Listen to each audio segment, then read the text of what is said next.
So this happened when I was in the 8th grade.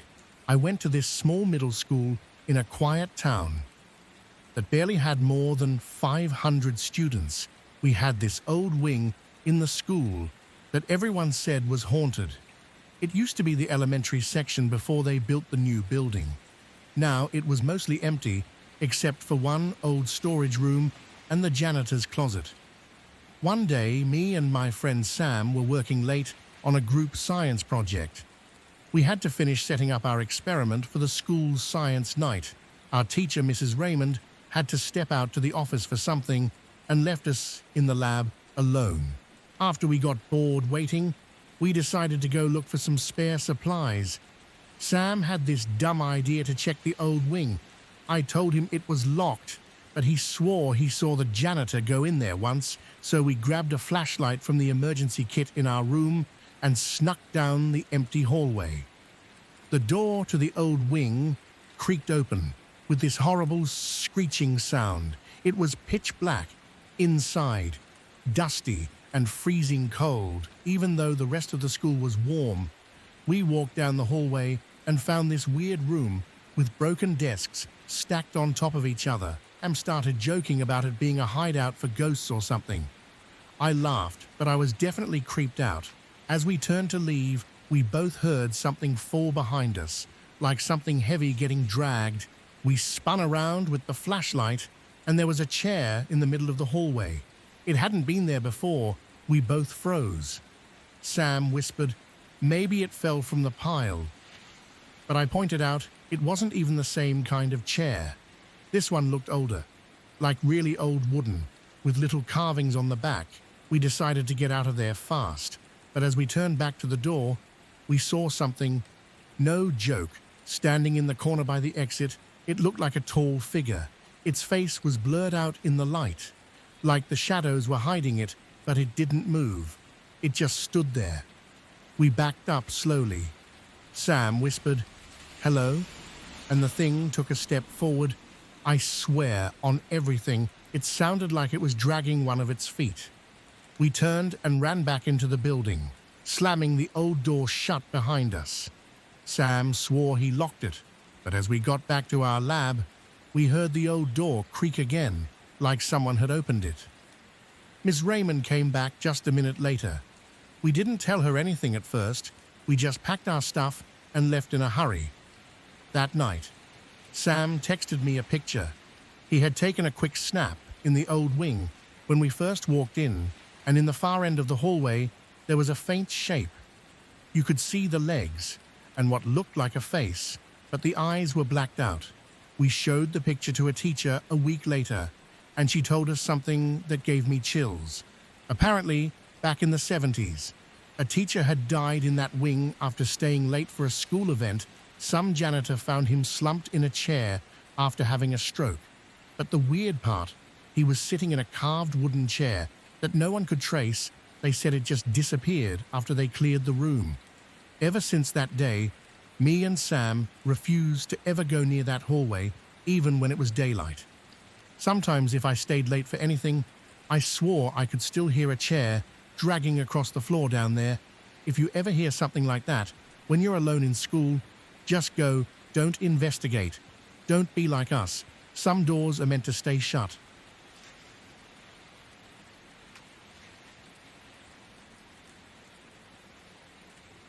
So this happened last year when I was 16. I haven't really told a lot of people about it, mostly because whenever I try, they either brush it off or try to act like I'm being dramatic, but I promise you, I'm not exaggerating any of this. I've always been kind of quiet. I'm not really the type to get involved in drama or groups. I mostly kept to myself, spent lunch in the library, walked the same route home every day, same routine. But one thing I couldn't avoid was group projects, and in biology we had this month-long assignment where we had to pair up, and my partner ended up being this kid named Josh. He sat near the back of the class. He wasn't super loud, but he had this weird energy about him, like he always stared at people too long and never really blinked enough. I didn't know much about him, just that people kind of avoided him, but I didn't think that much of it at the time. I just wanted to finish the project and move on. At first, things were fine. We texted about the project, met up in the library after school, kept it professional, but then he started getting too comfortable. He would send texts late at night, not even about the project stuff, like, do you think about people a lot? And what would you do if someone liked you, but you didn't know them well? I didn't really respond to those I just changed the subject or not reply, and then one day he shows up at my locker, which was weird because his was on the opposite side of the building. He handed me a note, not a text like an actual folded up piece of paper inside it just said, "I think we're connected. I dream about you sometimes." I felt sick reading it. I told him I didn't want to hang out outside of school anymore and that we should only talk in class. He didn't take that well. He started showing up in places. He had no reason to be outside my English class standing at the bus stop once he even followed me halfway home. Before I confronted him, I told a teacher they said they'd talk to him. But nothing really changed. He just got more careful. Then one night I was home alone and I got a message from an unknown number. It was a picture of my house taken from across the street. My stomach dropped. I called my parents. They came home immediately and we went straight to the school the next morning. Turns out Josh had been expelled from a different school before ours for stalking a girl. They had kept it quiet, just transferred him in without telling anyone. He never came back after that. I heard he was placed in some kind of program, but no one really knows what happened to him. I still check my blinds at night. I still hesitate to walk home alone. I still feel sick thinking about how close it got, so if someone's giving you weird vibes, even if they seem quiet, even if adults don't believe you say something, don't wait until it gets dangerous. Your instincts are there for a reason. Trust them.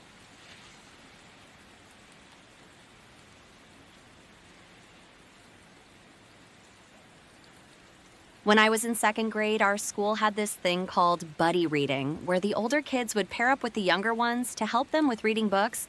I was paired up with a fifth grader named Jenny. She was really nice and always let me pick the books. And even though she was older, she never acted like I was annoying. So I got really excited every Friday when we got to read together. One Friday after lunch, our teacher said buddy reading would be in the library instead of our classroom because they were doing something with the smartboard.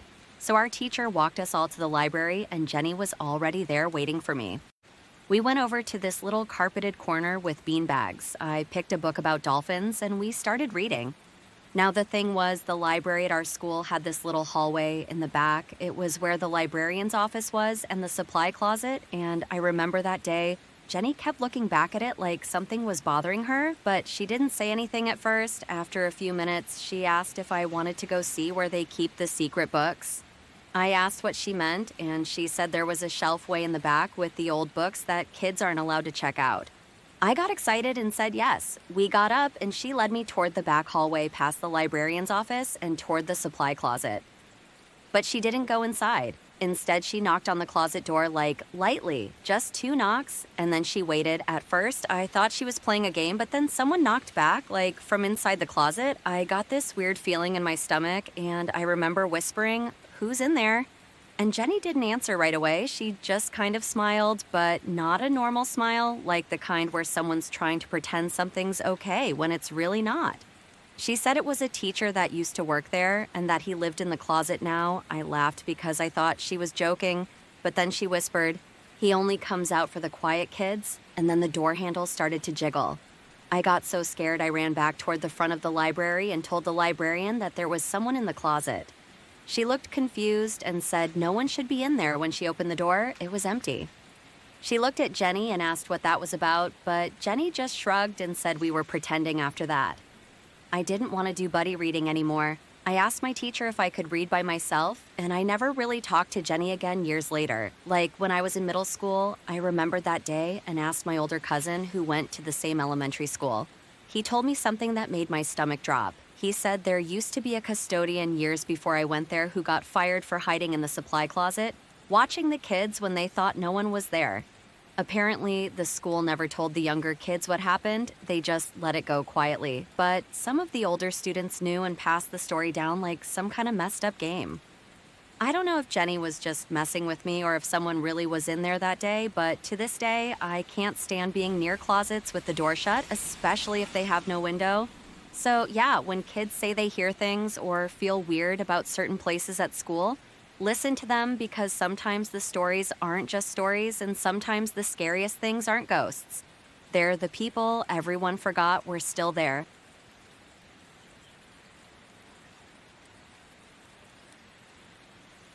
I was in 7th grade when this happened. We were going on this school field trip to a nature center, one of those places with trails and animals and like weird taxidermy stuff. I wasn't super into the outdoors, but honestly, anything was better than sitting in class. We got split into small groups with chaperones. Most of them were parents, but our group got stuck with Mr. Becker. He wasn't a teacher exactly, just some volunteer who the school used a lot for field trips. He was probably in his late 40s, kinda quiet, never smiled. But no one really questioned it because he'd been around the school for years. I was with 5 other kids. 2 of them were my friends, and the rest were just randoms. We had these clipboards to write down stuff we saw on the trail, like bugs, leaves, or birds, or whatever. After about 20 minutes, Mr. Becker said our group could go off a little deeper into the woods.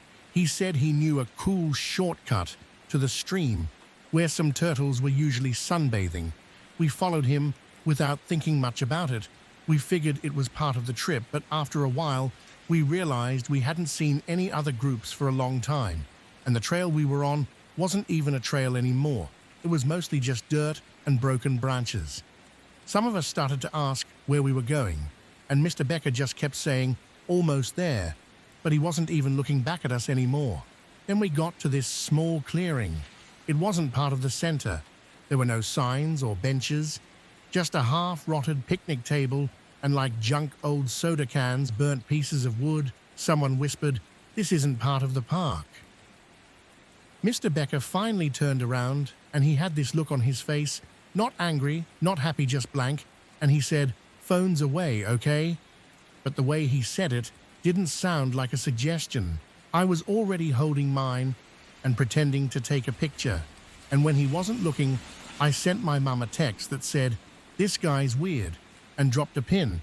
That's when he said, "How about we sit and rest here for a bit?" And my friend Carla whispered to me, "We need to go back." We all started making up excuses, like we had to go to the bathroom, or were getting sunburnt, but he wasn't moving then. Thank God, another chaperone came down the real trail calling out our names. I'd never felt so relieved in my life. Mr. Becker just stood up and said, "Well, I guess that's our cue," like nothing had happened, and he led us back like it was all normal. Later that day, the school got flooded with calls because another kid had texted their parent that they were lost. Apparently, this wasn't the first time something like that had happened with him, but no one ever said anything. And since he wasn't technically staff, there wasn't a real record.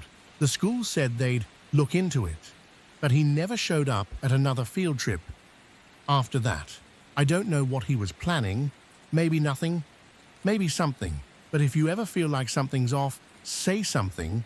Don't wait, because even in a group, even in broad daylight, things can still go really, really wrong.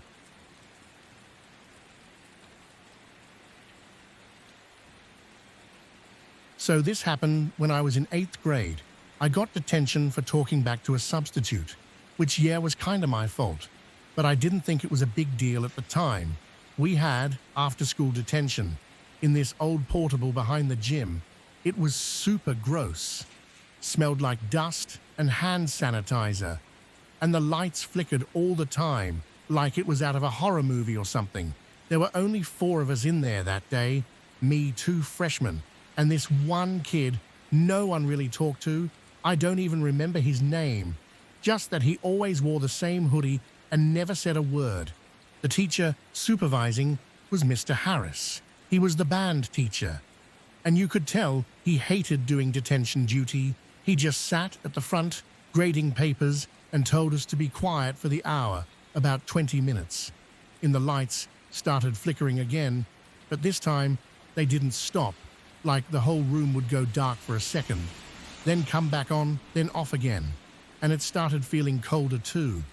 Not like AC cold, but like damp basement cold. Mr. Harris mumbled something about the power, but didn't seem too bothered. He just kept grading. But then we all heard this sound from under the portable, like a slow dragging noise. Not loud, but definitely not nothing. It was like something scraping across the wood. I thought it might be a raccoon or something, but it didn't stop. It just kept moving back and forth right under us. Mr. Harris got up to check outside and told us to stay put. As soon as he opened the door, the wind practically yanked it from his hand, and everything went dead silent. No wind, no birds, no traffic, just quiet. He stepped outside, and we watched him walk around the side, and then he didn't come back. At first, we joked that he probably just went to get the janitor or something, but after 10 minutes, he still wasn't back then. That weird, quiet kid, the one with the hoodie, he stood up and said, "He's not coming back." We all stared at him, and he just looked at us and said it again. "He's not coming back." Then he sat down, like nothing happened. I was about to grab my stuff and leave, but the door slammed shut by itself, and no one was near it. We all ran for it, but it wouldn't open. Like it was locked from the outside, the lights were still flickering, and that dragging sound came back. But this time, it was inside, right under the floor, where my desk was. I swear, I felt the floorboard shift beneath my feet. One of the freshmen started crying, and the other kid was pounding on the window. Then just like that, the lights stopped flickering, the door creaked open, and Mr. Harris walked in like nothing had happened. He looked at us and asked why we looked so pale. We asked where he went, and he just said nowhere, and told us to sit back down and finish the hour after that. None of us ever went to detention again, even if it meant getting suspended.